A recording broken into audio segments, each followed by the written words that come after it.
বন্ধুরা, অক্ষয় তৃতীয়ার পর আজ সোমবার, মানে বাবার বার।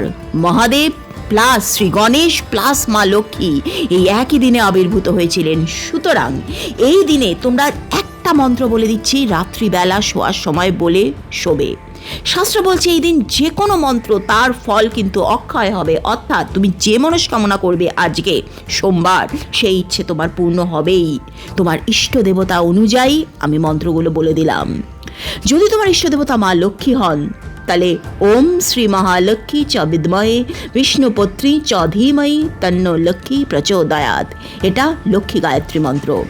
শ্রীকৃষ্ণ সৌভাগ্য গায়ত্রী মন্ত্র, ওম কৃষ্ণায় বিদ্মহে দামোদরায় ধীমহি তন্নো বিষ্ণু প্রচোদয়াৎ।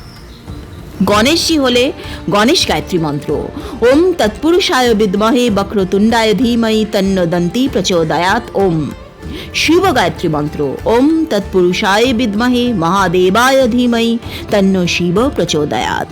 শোবার সময় তোমরা বালিশের তলায় 11টা গোমতী চক্র বা 7টা হলুদ বা সাদা কড়ি বা বালিশের পাশে একটা দক্ষিণাবর্ত শঙ্খ রেখে এই মন্ত্র বলে ঘুমাও। তোমরা যে মনস্কামনা করবে সেই মনস্কামনা সামনের অক্ষয় তৃতীয়ার আগে তোমাদের পূর্ণ হবেই, আমি কথা দিচ্ছি।